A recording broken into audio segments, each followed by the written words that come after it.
ಬುದ್ಧಿ ಸ್ವಲ್ಪ ಕಾಲಾವಕಾಶ ಕೊಡಿ, ಕೊಟ್ಬಿಡ್ತೀನಿ.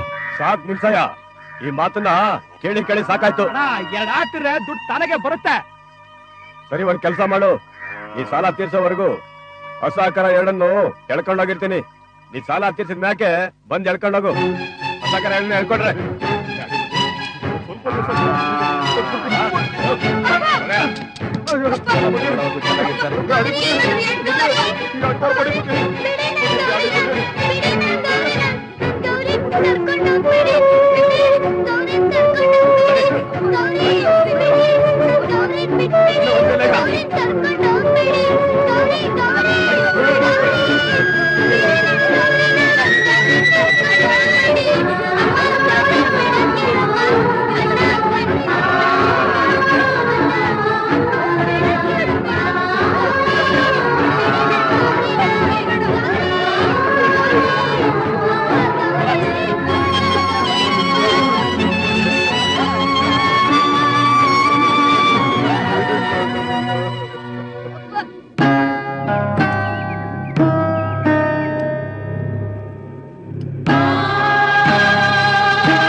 ಶಾಂತ, ನಾವು ನಿರ್ಧಾರಕ್ಕೆ ಬಂದೀನಿ.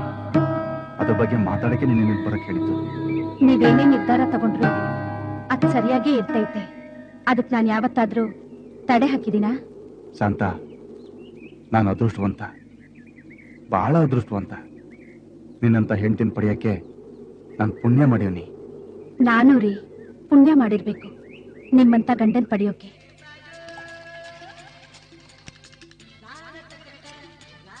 ರಾಮಣ್ಣ, ಚೆನ್ನಾಗಿದ್ದೀಯಾ? ಬಾ, ಟೀ ಕುಡಿಯುವಂತೆ.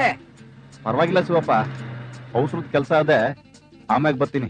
ಯಾರಿಗೆ ಕೆಲಸ ಇಲ್ಲ ರಾಮಣ್ಣ, ಬಾಪ ಟೀ ಕುಡ್ಕೊಂಡು ಹೋಗುವಂತೆ. ಪರವಾಗಿಲ್ಲ ಶಿವಪ್ಪ, ಸ್ವಲ್ಪ ಟೀ ಕುಡ್ಕೊಂಡು ಹೋದ್ರೆ ಕೆಲಸ ಕಟ್ಟೋಗಲ್ಲ. ಬಾ.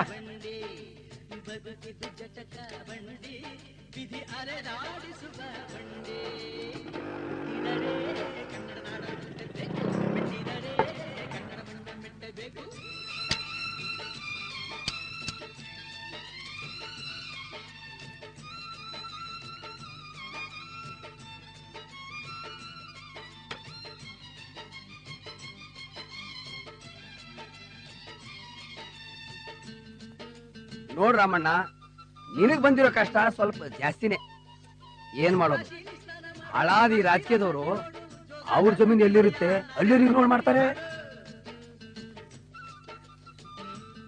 ನೋಡ್ ರಾಮಣ್ಣ, ಇವರು ನನ್ನ ಸ್ನೇಹಿತರು, ಬೆಂಗಳೂರಿಂದ ಬಂದವ್ರೆ. ಇವ್ರಿಗೆ ಗೊತ್ತಿರೋರ್ ಮನೆಗೆ 2 ಮಕ್ಕಳು ಕೆಲ್ಸಕ್ಕೆ ಬೇಕಂತೆ. ಪಾಪ ನೀನು ತುಂಬಾ ಕಷ್ಟದಲ್ಲಿದ್ದೀಯ. ಹಂಗೂ ನಿನ್ ಮನೇಲಿ 2 ಮಕ್ಕಳವೆ, ಕಳಿಸ್ಕೊಟ್ರೆ ನಿಂಗೂ ಒಳ್ಳೇದಾಗತ್ತೆ. ಒಳ್ಳೆ ಊಟ, ಒಳ್ಳೆ ಬಟ್ಟೆ, ಜೊತೆಗೆ ತಿಂಗಳ ಸಂಬಳ. ಇಲ್ಲ ಸ್ವಾಮಿ, ಮಕ್ಕಳನ್ನ ಕೆಲ್ಸಕ್ಕೆ ಕಳಿಸಿ ನಾವು ಊಟ ಮಾಡೋದು ಅಂದ್ರೆ ಮನ್ಸಾಕೋ ಒಪ್ಪಲ್ಲ ಸ್ವಾಮಿ. ನೋಡ್ರಾಮಣ್ಣ, ನಿನ್ನ ಒಳ್ಳೇದು ಕೇಳ್ತಾ ಇದ್ದೀನಿ. ಕಷ್ಟದಲ್ಲಿರೋ ನಿನ್ನ ಮಕ್ಕಳು ಸ್ವಲ್ಪ ದಿನನಾದ್ರೂ ಚೆನ್ನಾಗಿರ್ಬೋದಲ್ಲ, ಅದಕ್ಕೆ ಹೇಳ್ತಾ ಇದ್ದೀನಿ. ಇಲ್ಲ, ನನ್ನ ಮನಸ್ಸು ಒಪ್ಪಲ್ಲ. ನೋಡ್ರಾಮಣ್ಣ, ನಿನ್ ಕಷ್ಟ ನೋಡಿ ಹೇಳಿದೆ ಅಷ್ಟೇ. ನಿನ್ಗೇನು ಪರ್ಮನೆಂಟ್ ಆಗಿ ಕಳ್ಸೋದು ಹೇಳಿದ್ನ? ಸ್ವಲ್ಪ ದಿನ ಅಷ್ಟೇ. ನಿನ್ ಕಷ್ಟ ತೀರಿದ ಮೇಲೆ ಕರ್ಕೊಂಡು ಬಂದ್ರೆ ಆಯ್ತು. ಆಮೇಲೆ ರಿಂಗ್ ರೋಡ್ ಬಂದ್ರೆ ನೀನೇನು ಕಮ್ಮಿನಾ? ನೀನು ದೊಡ್ಡ ಶ್ರೀಮಂತಾನೆ.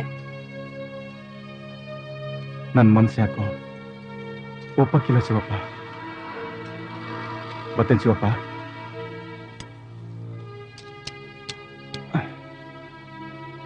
ಎಲ್ಲ ನಿನ್ ಒಳ್ಳೇದ್ ಕೇಳಿದೇನೆ. ಮನೆಗೆ ಹೋಗಿ ಯೋಚನೆ ಮಾಡ ರಾಮಣ್ಣ. ಏನ್ ರಾಮಣ್ಣ, ಎಲ್ಲಿಗೆ ಹೊಂಟಿದ್ದೀಯಾ? ಎಲ್ಲಾರನ್ನು ಸಾಯಿಸಿ ನೀನು ಆತ್ಮಹತ್ಯೆ ಮಾಡ್ಕೋಬೇಕು ಅಂತನಾ? ಕಷ್ಟ ಬಂದ್ಬಿಡ್ತು ಅಂತ ಆತ್ಮಹತ್ಯೆ ಮಾಡ್ಕೊಂಡ್ರೆ ಈ ಭೂಮಿನೇ ಸುಳ್ಗಾಡಾಗೋಯ್ತದೆ. ಏನು ಪಾಪ ಮಾಡ್ದೆ ನಿನ್ನ ಮಕ್ಕಳು ಮತ್ತು ಹೆಂಡತಿ ಯಾಕೆ ಸಾಯ್ಬೇಕು ಅಂತ ನಿನಗೊಂದು ಒಳ್ಳೆ ಪರಿಹಾರ ಸಿಕ್ಕೈತೆ. ನಿಮ್ ಮಕ್ಕಳಿಗೆ ಹೊಟ್ಟೆ ತುಂಬಾ ಊಟ, ಒಳ್ಳೆ ಬಟ್ಟೆ, ಜೊತೆ ದುಡ್ಡುನೂ ಕೊಡ್ತೀನಿ ಅಂತ ಹೇಳ್ತಾವ್ರೆ. ಪ್ರಪಂಚದಲ್ಲಿ ಏನ್ ಬಂದ್ರು ಎದುರ್ಸ್ ಬಾಳ್ಬೇಕೆ ಹೊರತು ಏಡಿಯಾಗಿ ಆತ್ಮಹತ್ಯೆ ಮಾಡ್ಕೋಬಾರ್ದು. ಹೌದು, ನಾವ್ ಯಾಕೆ ಸಾಯ್ಬೇಕು? ಹೌದು, ನಾವೆಲ್ಲ ಯಾಕೆ ಸಾಯ್ಬೇಕು? ನಾನ್ ಯಾಕೆ ಸಾಯ್ಬೇಕು? ಎಲ್ಲಾದ್ರೂ ನಾವ್ ಯಾಕೆ ಸಾಯ್ಬೇಕು?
ಏನೋ ಮಾತಾಡ್ಬೇಕಂತ ಕರೆದ್ರಿ, ಇಷ್ಟು ಕಷ್ಟಪಟ್ಟು ನಡೀತಿದ್ದೀರಾ, ಏನ್ ವಿಷಯ ಬಂದ್ ಹೇಳ್ರಿ.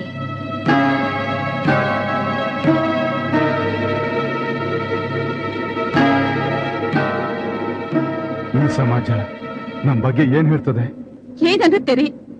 ನಾವೆಲ್ಲ ಆತ್ಮಹತ್ಯೆ ಮಾಡ್ಕೊಂಡಿದ್ರೆ ಈ ಸಮಾಜ ನಮ್ಮನ್ನ ನೋಡಿ ಅಯ್ಯೋ ಪಾಪ ಅನ್ನತ್ತೆ. ನಾವೆಲ್ಲ ಜೀವಂತವಾಗಿದ್ದು ಗಂಜಿಗೂ ದಾರಿ ಇಲ್ಲದೆ ಕಷ್ಟಪಡುವಾಗ ಈ ಸಮಾಜ ನಮ್ಗೆ ಉತ್ತರ ಮಾಡಲ್ಲ ರೀ.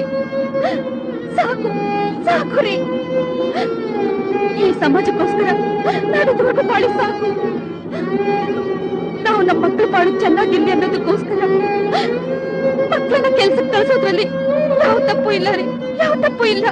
ಅದಕ್ಕಲ್ಲ ಸಂತ, ಓದ್ತಿರೋ ಮಕ್ಕಳನ್ನ ಶಾಲೆ ಕಳ್ಸೋದ್ ನಿಲ್ಸಿ ಕೆಲ್ಸಕ್ಕೆ ಕಳ್ಸೋದು ಅಂದ್ರೆ ನನ್ ಮನ್ಸಿಗೆ ಬಹಳ ಕಷ್ಟ ಆಯ್ತದೆ. ನಮ್ ಪರಿಸ್ಥಿತಿ ಏನ್ ಮಾಡ್ಲಿ? ಕುಟುಂಬನೇ ವಿಷ ಕುಡಿದು ಆತ್ಮಹತ್ಯೆ ಮಾಡ್ಕೊಂಡು ಸಾಯೋದಕ್ಕಿಂತ ಇದೆಷ್ಟೋ ವಾಸಿ. ನಮ್ ಮಕ್ಕಳಾದ್ರೂ ಒಳ್ಳೆ ಊಟ, ಒಳ್ಳೆ ಬಟ್ಟೆಯಿಂದ ಚೆನ್ನಾಗಿ ಬಾಳ್ಲಿ. ನೋಡಿ, ನಾವೇನು ತಪ್ಪು ಮಾಡಿಲ್ಲ ರೀ. ನಮ್ ಪರಿಸ್ಥಿತಿ ಹಿಂಗ್ ಮಾಡಿಸ್ತಾ ಇಟ್ಟೆ. ನಮ್ ಮಕ್ಕಳು ನಮ್ ಮಾತು ಯಾವತ್ತೂ ಮೀರಕ್ಕಿಲ್ಲ ರೀ. ಅಮ್ಮ, ಅಪ್ಪನ ಭದ್ರವಾಗಿ ನೋಡ್ಕೊಳ್ಳಿ. ಯಾವ್ದೇ ಸಾಲಗಾರ ಅಂದ್ರೆ ಧೈರ್ಯವಾಗಿ ಹೇಳಿ, ಅವ್ರ ಸಾಲನ ತೀರಿಸ್ತೀವಿ ಅಂತ. ನೀವು ಸಮಯಕ್ಕೆ ಸರಿಯಾಗಿ ಊಟ ಮಾಡಿಮ್ಮ. ಹೋಗ್ ಬರ್ತೀವಮ್ಮ. ಹೋಗ್ ಬರ್ತೀವಪ್ಪ. ಹೋಗ್ ಬರ್ತೀವಪ್ಪ. ಹೋಗ್ ಬರ್ತೀವಮ್ಮ.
ಬರ್ತೀವಪ್ಪ. ಅಪ್ಪ, ನೀವು ನಮ್ಮ ಹತ್ರ ಕ್ಷಮೆ ಕೇಳ್ಬಾರ್ದಪ್ಪ.